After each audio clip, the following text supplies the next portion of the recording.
Hi, I'm Ashley. I'm Jen. And I'm Sara. And we are Unabridged, the podcast where teachers take on books. Join us each week for bookish episodes and check out our website, unabridgedpod.com, where you can find lots of new bookish content every week. Find us on Instagram, Facebook, and Twitter at UnabridgedPod and message us there or see our website to get plugged into the Unabridged community. You want opinions about books? We've got them.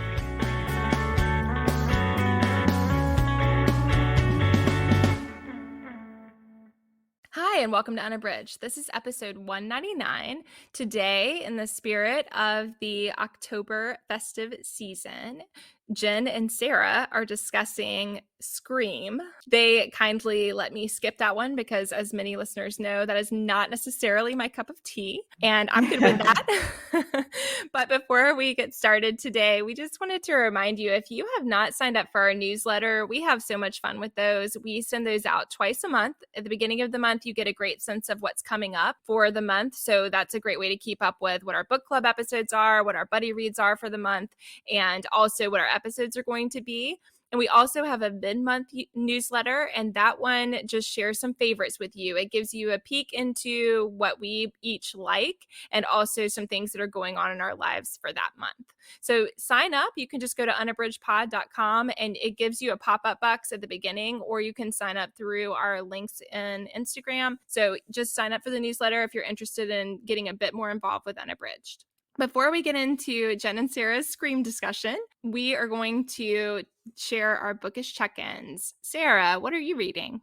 I am reading a book that I had seen all over Instagram, and then I'd heard about it on several podcasts, and I just thought it sounded so intriguing. And that is Ashley Audrain's The Push. And a lot of people that I respect who have opinions on books said they read it in one sitting. And so I just had to get it. And I had a leftover gift card from my husband from Christmas. So I was at Barnes & Noble, and I just went and I was like, I'm going to get all these books that I have seen and wanted to read. And that was one. And so holy moly, it is very unsettling, I feel, is the best way. It's written in a way that I have not experienced before. And the main character, her name is Blythe. She is basically writing to, I think, her ex-husband, but I'm not exactly sure. It's a little disorienting, but it's very compelling. And from what I've read so far, it's basically a study of how we are treated as children and like kind of the way that mental health can affect being a mother and how society puts certain expectations on mothers and how different women deal with that. And it's very compelling.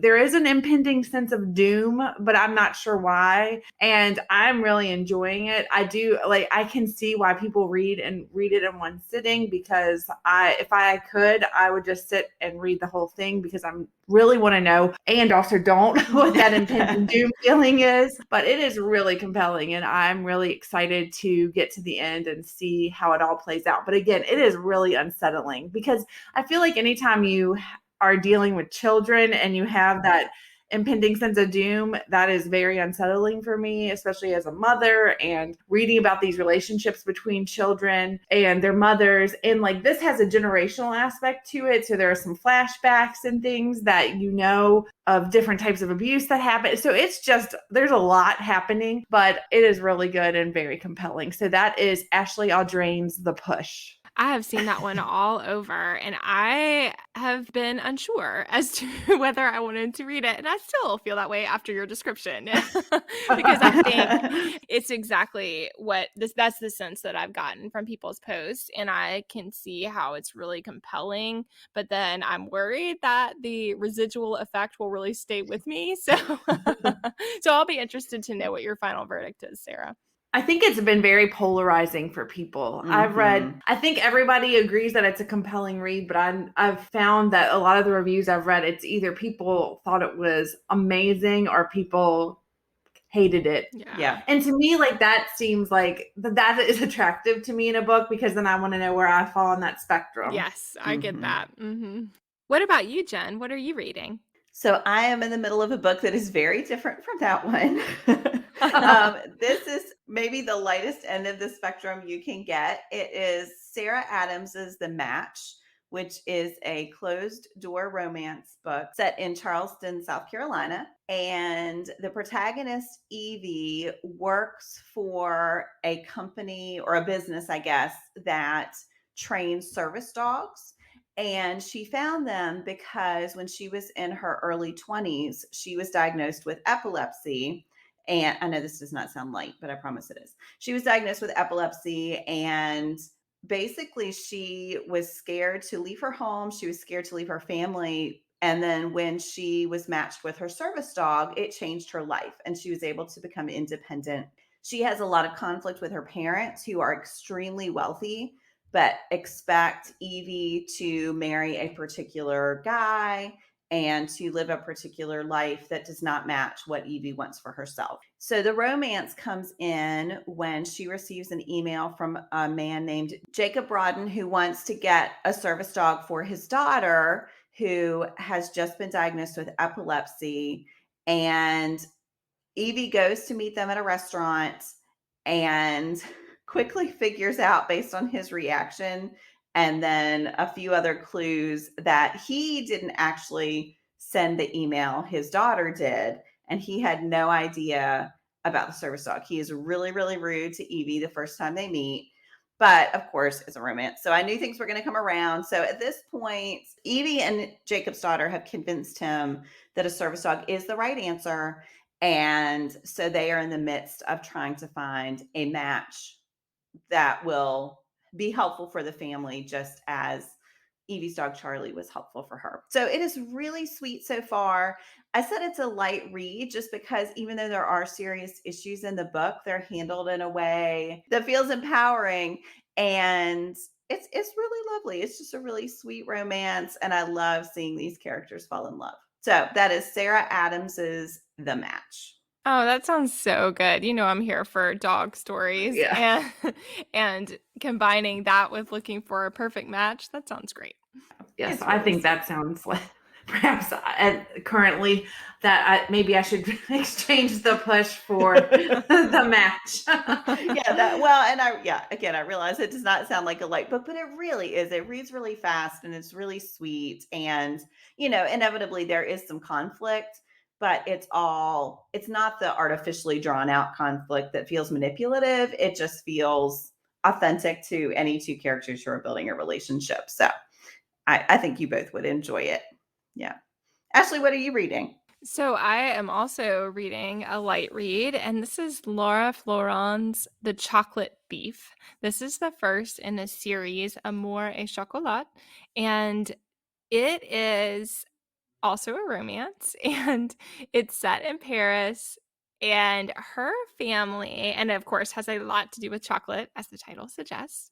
And so I was here for all of that. I love books that are set in Paris, and I also really love reading about chocolate. So, that was all a win.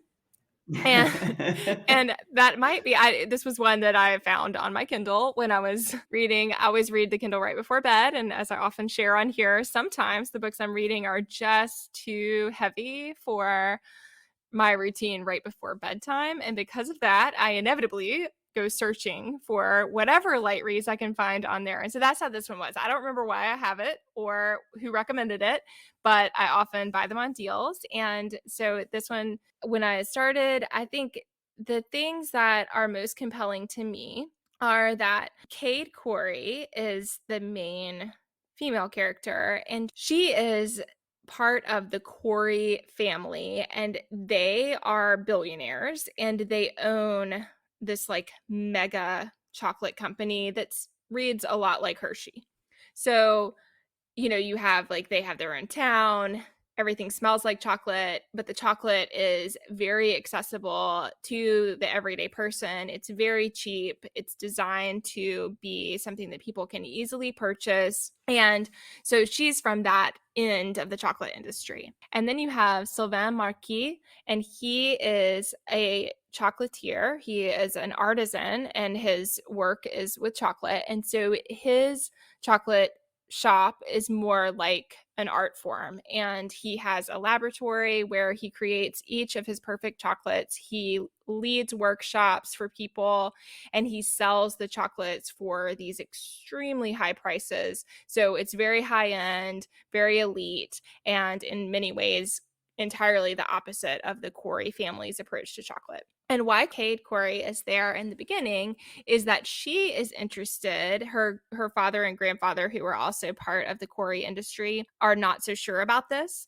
but she is interested in partnering with a chocolatier in France and having a more of a premium line of the chocolate for Corey chocolate bars. So why she's going to Paris is because she wants to talk with all these chocolatiers and see if one of them will partner with the Corey family so that they can have this premier line. They want to label it by the person. So Sylvain is her top choice. And what they want to do is have it be the marquee chocolate bars and it sell as kind of a gourmet line within the Corey industry.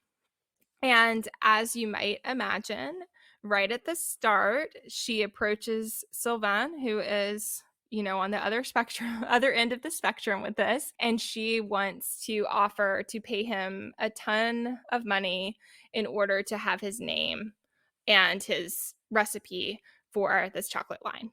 And as you might guess, that does not go over well. And he is offended and horrified by the idea and really is just completely philosophically opposed to that entire approach to chocolate. So I think it has an interesting premise. There are times that take me out a little bit. Like I said, her family they are billionaires.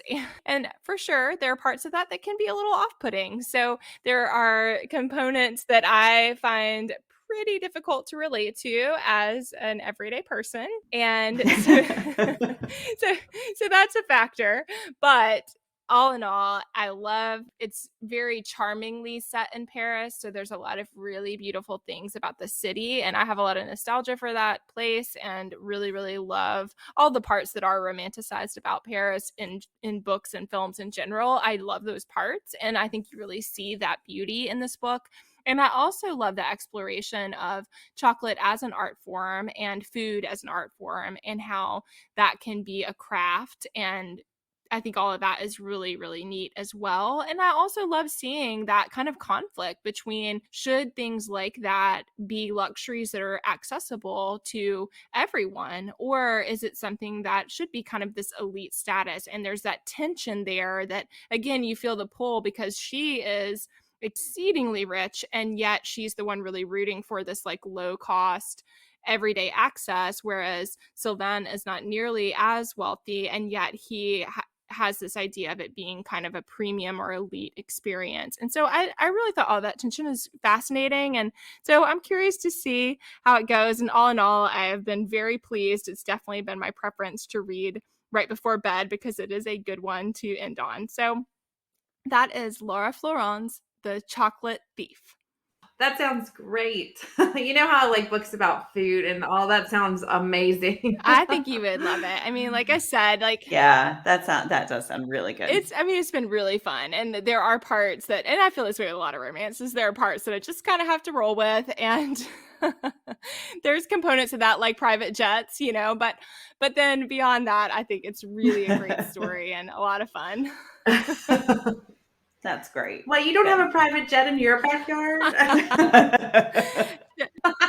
Definitely interesting. But I think it does do a good job also of showing that even though she lives this really luxurious lifestyle, she also is in her early 20s, but carries the weight of having to be in business from a very early time with a tremendous amount of responsibilities. And so you see that tension in this story too. So I think that's interesting.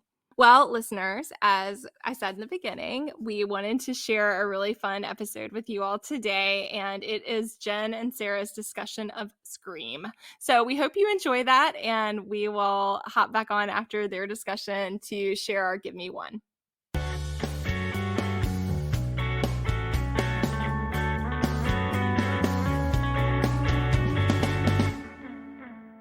Hello, everyone. Jen and I, Sara, are back today with a book to film adaptation. However, we are not doing the book. We decided just to do a film today. We are rebels. We wanted to do like a fun campy movie and revisit kind of the 90s. So we picked one and we're just going to talk about the film today. And the film we chose was Wes Craven's Scream, which was released in December of 1996. And that was my senior year of high school. So, and I saw this movie in the theater with some girlfriends of mine. And I'm not a huge horror movie person. I don't know about you, Jen. You like all the movies, right? Or do you like horror movies? I do. This actually, I had not really seen a lot of horror movies before Scream, and that launched a time when I tried to watch most of them. And then as I became a mom, I was less into them again. So I still enjoy them, but I want to know going in that it's worth putting the time in and that it's not going to cause me to stay up long nights thinking about my children. Yes. Well, and when I went to see Scream, we went like my friend group when I was in high school, when we would have sleepovers and things like that, we went through a season where we were watching all the scary movies. So we watched like The Shining and The Exorcist and all these movies.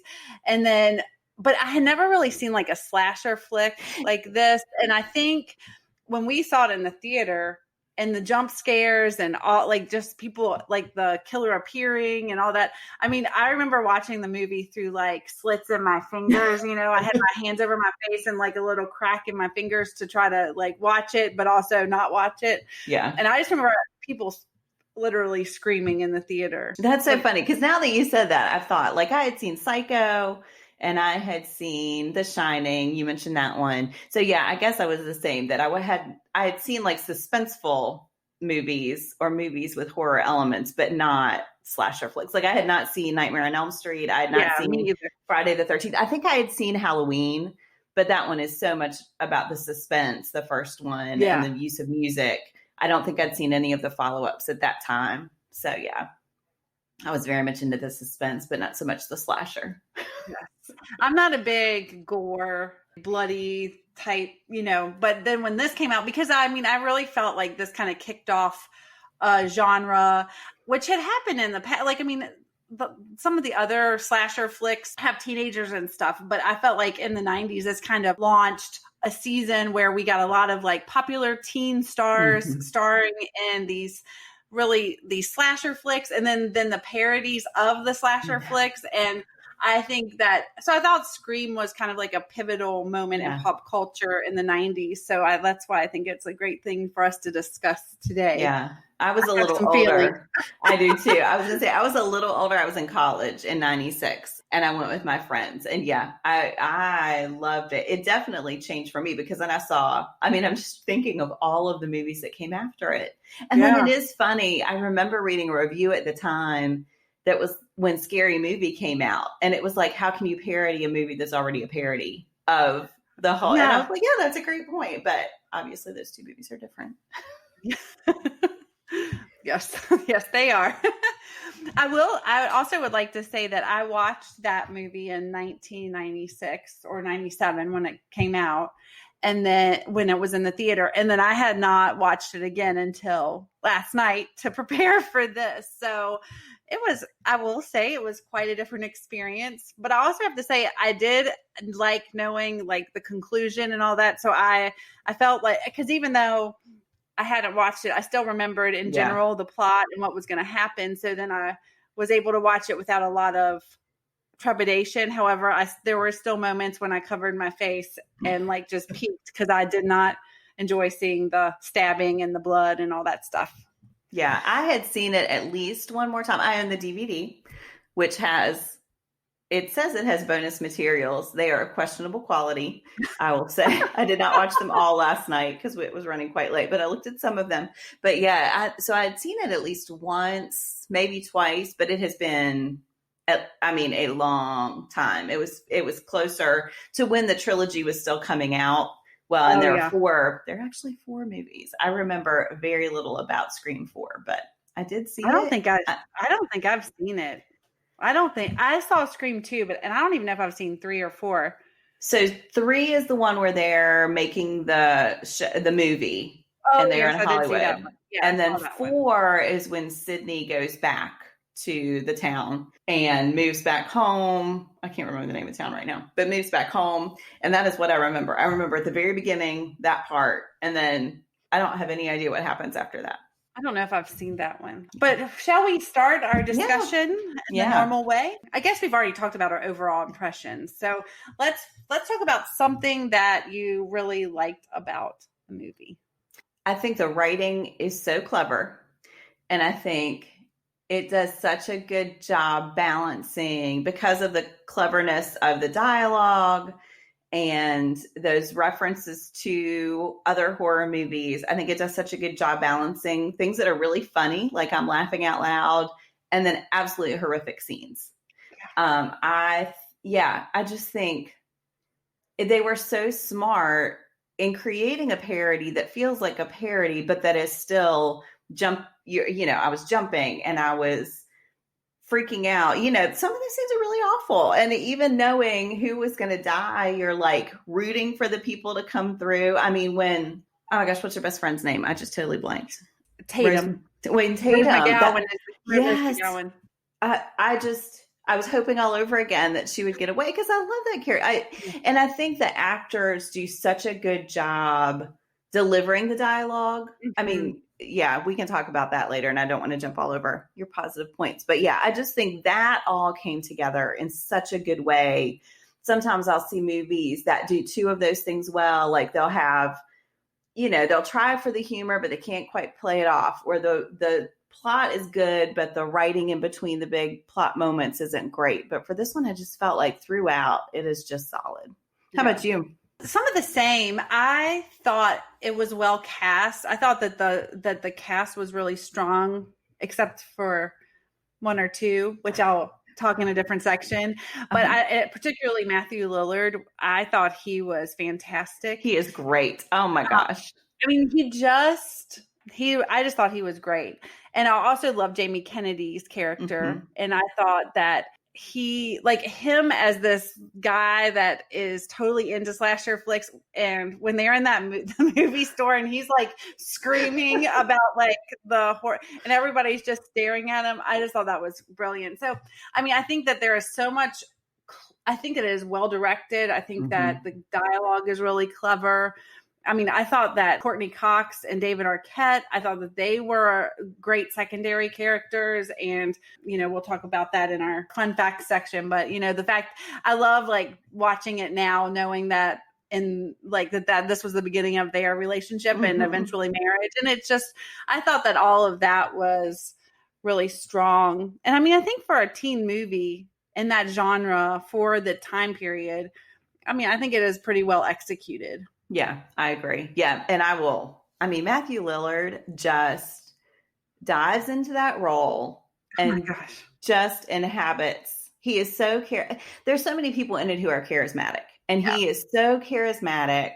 And I don't know if they wrote the role for him or if that is just him, because I've seen him in things since, and he's a great actor, but it just seems tailor-made for him and his personality. Yeah. And it's just a good time for those actors. I was looking back. I loved Party of Five. And so I was looking back to see like where this was in Neve Campbell being in Party of Five. And I just think you can see why it got so much attention there. It's just kind of like a great ensemble. I mean, of like rising stars and arty stars, and I mean, even like Skeet Ulrich and Rose McGowan. I remember watching her in some other movies. And then also I loved The Craft. That's what I was going to say. The Craft. Yes. Neve Campbell was in that movie. So I loved all these I just thought it was a great ensemble of like the teens that were kind of in their heyday at the time period. Mm-hmm. Yeah. Okay, so what didn't you like about that? As we look back in our 40s to a movie that was released in the 90s, I think that there's some problems. So what are some of your criticisms, constructive criticism? Trying not to scream at the screen for some of this, because I was watching with my husband and I didn't want to interrupt his viewing experience. So instead, in my notebooks, I have lots of exclamation points and question marks. So I will just say, when I watched the movie the first time, I had the biggest crush on Skeet Ulrich and on Billy's character. And I still think he's a good looking guy. And, you know, he's got the bad boy, he's brooding, blah, blah, blah. But oh my gosh, all of the sex stuff with him. I mean, when he says, sorry, let me look up a quotes.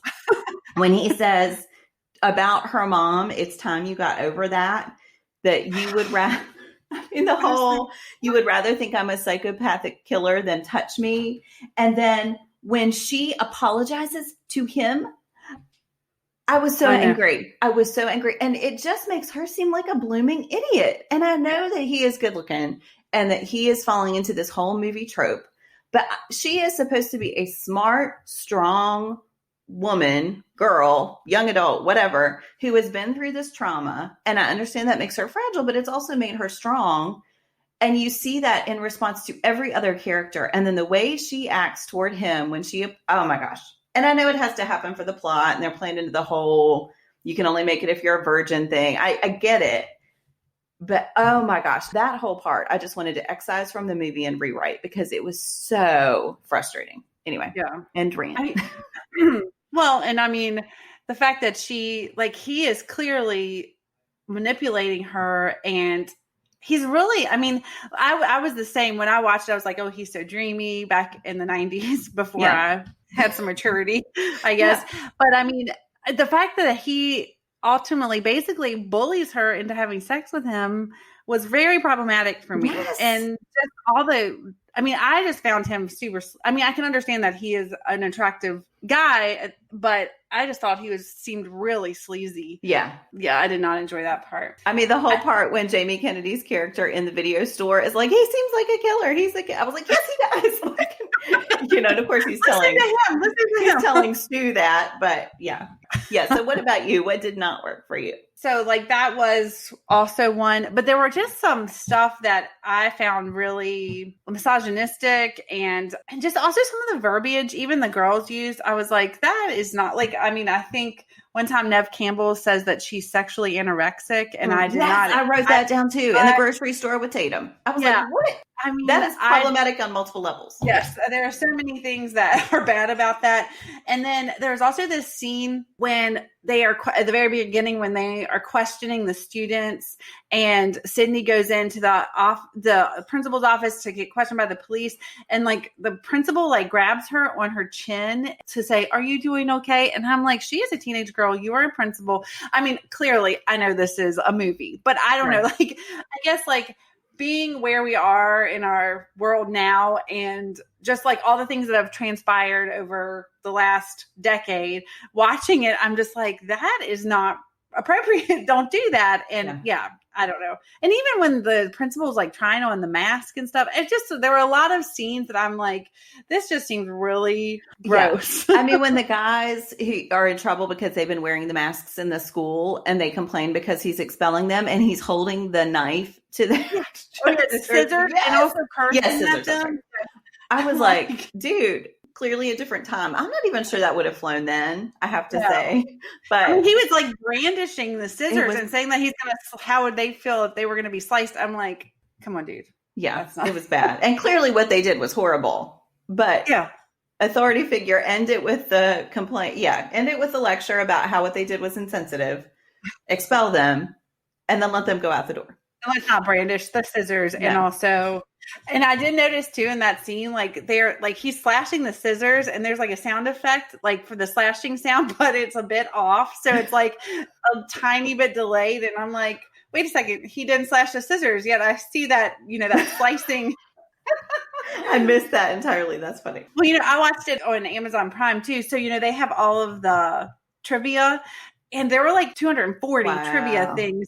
And a lot of them are inconsistencies in like scenes and then also like just goofs. So it was really, I mean, that one wasn't one that I saw, but I just noticed it. So I think there are some technical issues. Yeah. Okay. So what was your favorite scene? Ooh, I should have been ready for this. There were a lot of really good scenes. Okay. So I do think, even though I have huge problems with what is happening, I think the scene when Randy is commenting on the movie that they're all watching, which I think it's Halloween, right? Yeah, I think yes, because Jamie Lee Curtis is in there. On Halloween, and they are paralleling what he's saying about the rules and with what is happening with Sydney and Billy upstairs. I really like that, because I think that is one of those where it's this super self-conscious look at slasher movies and horror flicks. And I think because Randy is such a great character and clearly just loves these so much and is ready to tell everybody about it. And yeah, I think that parallel really worked well for me. That's one of my favorites. I had several, but I'll stick with that one. Yeah. How about you? I did want to say one thing, like that whole scene too that you were just talking about with the video, like the fact that Gail puts the video camera and then they're watching the video, but it's on a delay. I mean, that is such a, like, I mean, it's such a small thing, but, and I mean, it adds so much to that end at the party where they're actually being able to see it, but it's a 30-second delay. It adds that layer of anticipation and suspense, which I really thought was clever. Well, and then with everything that transpires with Kenneth in the van. Yeah. Yes. Very smart. Yes. Mm-hmm. So my favorite scene is the end when the killers are revealed and Matthew Lillard's performance during that, when they are stabbing each other, and it's like, it's gruesome, but also comical. And I think that is genius. That whole last scene, I really think, and the reveal of the kidnapping of the dad and just the way that whole thing transpires and comes to a conclusion. I really think that was clever. I think it was well acted and well executed. So that was my favorite. I have to say, I want to just give a shout out to the opening, because it is one of the better openings of especially a horror movie or a slasher movie, but just in general. And I remember going in, and I love Drew Barrymore, and just thinking, I knew she was in it. I was thinking she was going to be a major part of it. And so to see the way that all happens, I think is so brilliant. Just the way it plays on audience expectations. And, that was before the internet was a big thing. So you could actually go in and not have it spoiled ahead of time. Yeah. That you think she's going to be a major part of this. And then the brutality of that and the suspense of that. Yeah, I think you're right. The ending is great. And just, it's perfect bookends. Yeah, for sure. And this was one of the fun facts that I did not write down, but I did read, was that this movie has no opening credits, because they just go right into that scene, and there's no opening credits. So that's interesting. Yeah. Well, and even then, just the pace with which then it moves into Sydney, like there's not this huge delay. Like we see what's happening then, a little bit of the aftermath, but then she is attacked almost immediately after. Yeah. And I was like, it just does not waste a second. And I had forgotten how fast paced it was, because when I was like, I have to do this rewatch and spend $4 to watch it on Amazon, I'm like, oh my gosh. But then it's almost 2 hours. Almost 2 hours. And then I started watching it and I was like, oh my gosh, it's almost over. And it went really fast for me. So I had the same experience, and I can't think of a scene.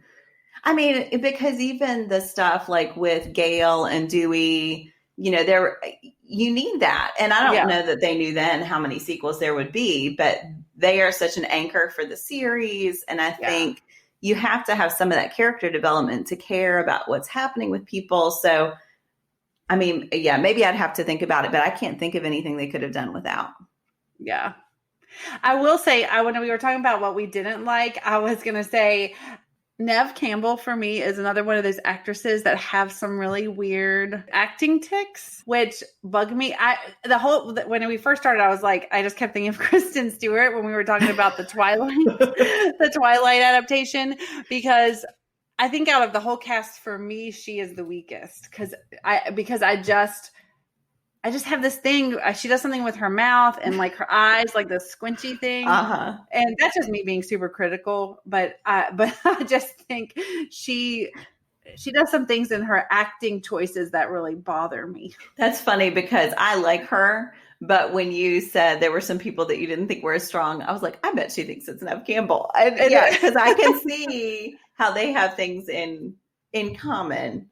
And I do think it's that, she is supposed to be a well-rounded character in a movie of people who are more they're not flat, but more flat than she is supposed to be. And so I think she has more to carry there, but I don't know that the writing is, she has the thing. Yeah. I don't know. I mean, there is the background with her mom, which again, I think is a great plot point that is all part of her character, but also that we're reaching the anniversary of her mother's death and the way that's all in there. But sorry, that was very inarticulate, but you know what I mean? Yeah. I think that is all a strength. And I do think that gives her more, but also there's not tons of writing. There's like, she doesn't have the witty dialogue.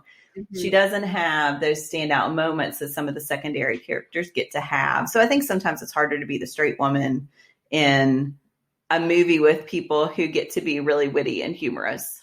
Yeah, that makes sense. I will also say I did not remember that Cotton Mather was Liv Schreiber. Schreiber. Is that Schreiber? I think yes. It's Schreiber. When I saw him, I was like, oh my gosh, because I mean, he had such a tiny role. And then, I mean, he's a pretty accomplished actor now. So that was interesting too. Okay. Are you ready for some fun facts? I am ready. I bet there's going to be some good ones. Yes. Oh my gosh. So we already talked about Courtney Cox and David Arquette, that they met and fell in love on the set of the movie, but they sadly got divorced in 2013. So a lot of people thought Matthew Lillard stole the movie. Critics were divided if he was over the top or brilliant, but he continues to be the standout performance in the cast, which is ironic because he never intended to audition for the movie.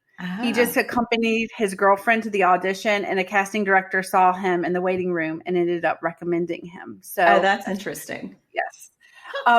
Dewey in the script, he was envisioned as this hunk, and David Arquette was asked to play Billy, but he wanted to play Dewey. So they changed the character and rewrote him so that he could be a little bit more bumbling and comedic to fit David Arquette's like acting style. I'm trying to picture him as Billy. I can't picture it. But I mean, actually I can if he did shave the mustache and had like, because I've seen him in roles where it's a bit grittier. That's true. But I mean, that would be really different. And he's older. Yeah, that's what I was thinking too. Like, he is older. He seems better for the older brother. I mean, I think he was perfect for Dewey. I mean, I think it would have been a totally different movie had Dewey been this hunk, because he, you know what I mean? Like this hunk who had everything under control or whatever. So I think that's pretty interesting. Ben Affleck was considered for the role of Billy. Huh. Okay. And Johnny Depp turned down the role of Billy. Ooh, no, I can definitely see that. Yeah. So Johnny Depp was the star of Nightmare on Elm Street, which I did not know because I have not. I haven't watched. I haven't seen it, but I did know that because it was shocking to me to find out that he had been in that movie at one point. I love this one so much. It does have a little bit of spicy language, but so Stu, which was Matthew Lillard's line, "You hit me with the phone, you dick." And my parents are going to be so mad at me. Were both improvised by Matthew Lillard on the spot. And Craven liked them so much that he kept them in the movie. Oh, wow. And the first line about the phone happened because Skeet Ulrich did in fact hit Lillard with the phone as he was handing it to him at the end by accident. And then Lillard said that, but Wes Craven kept it in, which I thought was funny. Awesome. And that part where he says, "My parents are going to be so mad at me." When he like looks at her, and it's that moment as a viewer when he looks at her, because even though he is like this grizzly killer, there's like this likable quality to him. And when he looks at her, he's like, "Are you really going to call the cops?" And there's this moment when you're like, "Oh, don't call the cops." But I mean, like then you're, because it's like they're going to be so mad. But I mean, he plays that psychotic episode, I guess, is so well. It was so good. And I think there's something there that's deeper too, that he's like this, he's got this huge house. He's clearly this like privileged kid. And so we learn about Billy's actual motivation, but Stu never really has one other than it's like he's bored. He said peer pressure. Yeah. It's so not funny. I think there's something in the way he plays those lines that you're like, yeah, he's just I was going to curse, but I will not. But he's just this jerk who is just pulled into this because he's bored and privileged and has probably never gotten in trouble before for anything he's done in his life. And, the whole way through, he's so insensitive to his girlfriend. To his girlfriend and to Sydney. I mean, Tatum is constantly like whacking him over the head because he's made some joke about murder right in front of Sydney, whose mom was killed less than a year ago. So I think even though those are ad libs and maybe not supposed to be in there, I think they do a great job at just developing who this character is. So yeah, like it's like he doesn't sense the gravity of what. It's like he's just really good. I thought he is really good. And then another one is the rare. This is the last one. This is the rare slasher franchise where the original director Wes Craven helmed every movie in the franchise. That has never happened before or since. Interesting. Okay, so I have, just because I was checking out the bonus materials, I have two. Oh, good. So these are just cameos. Linda Blair from The Exorcist is one of the reporters who is like crowding up to get a quote from Sydney, which I thought was awesome. So cool. And then the janitor who is outside the principal's office is Wes Craven. Weirdly, sort of like an elf to me. Well, he's dressed like the Nightmare. He's dressed like Freddy Krueger. It said that he's wearing. So yeah, and I was so like, how did he not hear Henry Winkler? Which I love Henry Winkler. Can I just say, even though I have problems with that character, I love him so much. So the other one that I thought was really interesting was Wes Craven got Drew Barrymore to be so horrified and tearful in scene after scene because a few days before they started filming, she had read this story about some human setting a cat on fire on purpose. And she had a really tender heart. So anytime she was having a hard time, looking tearful or horrified, Wes Craven would remind her of that story so that she could maintain that and take after take. I will have to send you the picture of the bonus materials because you will laugh. It's truly like, it's like I put together a PowerPoint slide and slapped it up on the screen. That it is really funny, but yeah. I did read, like when I was reading through all the trivia, there are so many like Easter eggs and nods to other horror films that, I mean, there are so many that it was like, there were so many that I felt like I couldn't just pick one. So, and there were just so many that I didn't want to dominate the fun facts with that. But yeah, there are so many things like that pay homage to other like slasher flick franchises. So that's something cool. So a true fan would probably see. Oh, there is one more. Sorry, one more. The movie was originally supposed to be called Scary Movie. That's really funny. This is the last one I'll say. I will say that they were sued at the beginning, like right when the first one came out, because Sony, I think, had another movie called Screamers, and they said that it was, but then it was settled out of court. Interesting. I do feel like I need to say one more thing about this movie that it kind of ends up a little bit on a downer, but I do feel like I need to acknowledge that. So this movie was the movie that this is where Rose McGowan met Harvey Weinstein, because this was produced by the Weinstein brothers, and she later was assaulted by him. So in the trivia, it says that it's kind of the catalyst that started the Me Too movement, like one of the catalysts.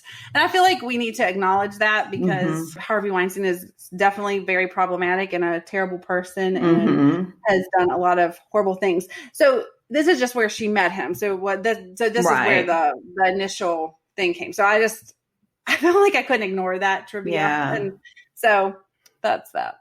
Wow. That's really sad.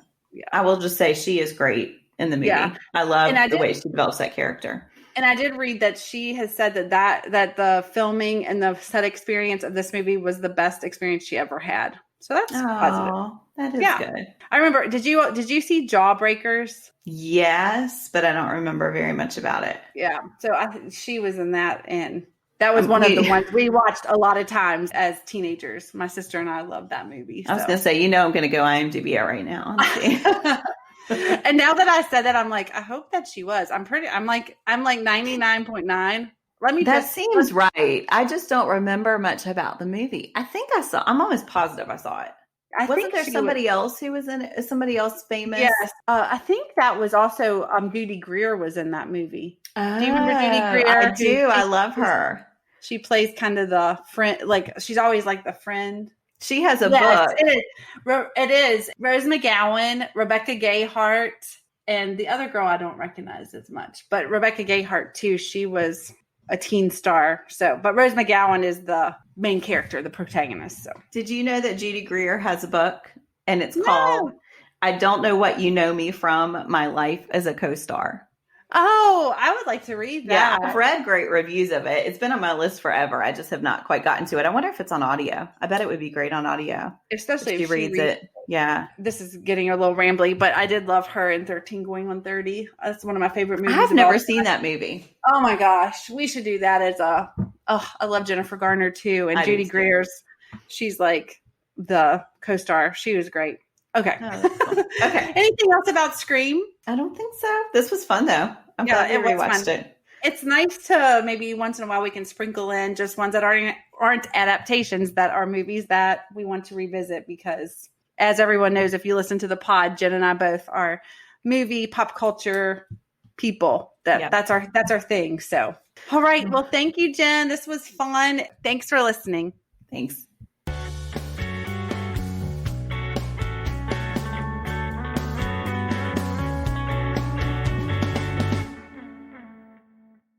Well, we hope you enjoyed that discussion that Jen and Sara shared about Scream. We would love to hear your thoughts about this movie. It's definitely a fun one to discuss. I might even have to dip my toe in and watch so that I can participate in the discussion. We wanted to end today with Give Me One, and this is a quick but fun topic. This one is give me one veggie you hate. Jen, what's your choice? So I have evolved on a lot of veggies that I hated when I was a kid that, I just could not stand. And now I think they're delicious. And I don't understand why everybody doesn't love them. The one I have never come around on is lima beans. And that I remember when I was a kid and my mom would make my lima beans and I would swallow them like pills just to get them off my plate so I could leave the dinner table. Yeah. And it's just, I don't know. Anyway, I do not love lima beans. So that's mine. Fair enough. I have to say that one's not a favorite for me either. I can relate to that. Sara, what about you? What's your pick? Yeah, I can eat lima beans if I have to, but they're definitely not my favorite either. But the one that I despise is okra. My husband loves okra. Like, he likes to get it like fried okra and stuff. And I just do not understand the okra. It's too slimy. It's yucky. I'm a no on okra. I don't love that one either. So yeah, these are apparently okay. I'm with you all. We never make it on some of these. We never have that at our house, but it's okay. I don't make it. We'll fry it if we get it in the CSA or something, but yeah, Mhm. I would not go out of my way to purchase it. And if we Right. have it fried is the only way I would do anything with it. So We don't make it. I mean, I don't make it at my house because I don't like it. And I like almost every veggie. So I'm the person who cooks, so I don't make it. But when we go out to restaurants, my husband will order it. And I'm just not into it at all. What about you, Ashley? What is one that you hate? So our family prides itself on being adventurous eaters, and we really are pretty good about almost all things. But one I have never come around to really liking is eggplant. And that is one that we have done, like, again, when we get it from our community farm, we will eat it if we can't trade it out. First option is always to trade it out. So I really do try to get rid of it, honestly. But we have done like eggplant parmesan before. And I mean, I like that okay. I mean, I can survive it, but it's just, that's a tremendous amount of preparation. And then I still don't absolutely love it. So it's like, that's a lot of work to put into it Right. for the result to be a mediocre. And yeah, I do not like it in any other way that I have tried. So yep, eggplant is my choice. Not a fan. That's not my favorite either. Yeah. It's okay. I mean, I can eat it. Right. I can eat lima beans. I can eat eggplant. Yep. It is a push for me to try to choke down okra. Mhm. But none of those are my favorite. Yes, I can get that. I have to say another one when you said that about your husband loving it, Sara. My husband loves Brussels sprouts, and they're one that, like, I like them, but I have found that I get tired of them. And also, I do not enjoy them reheated. I really do not like that. And so a lot of times I take leftovers for lunch, and I have just had to accept that that is not a good choice for me, because I like them when they're like fresh out of being broiled from the oven. I like that. But then if I have them reheated, it has this like after effect of then I don't want them the next time, you know? So, so I have to be careful how I eat those. Well, listeners, we would love to know what your veggie that you despise is. You can share that with us. On Mondays, we do our Give Me One post at Unabridged Pod. And so you can hop onto our Instagram feed. We would love to hear about the veggies you love to hate. Thanks so much for listening today, and we are interested to hear your thoughts about Scream, so let us know. Don't forget to sign up for our newsletter. You can do that by going to our website at unabridgedpod.com, and you can join our newsletter subscription list there. Thanks so much for listening. Do you have comments or opinions about what you heard today? We'd love to hear them. You can find us on Instagram, Facebook, and Twitter at UnabridgedPod, or on the web at unabridgedpod.com for ways to support us. To get more involved, you can sign up for our newsletter, join a buddy read, or become an ambassador. Thanks for listening to Unabridged.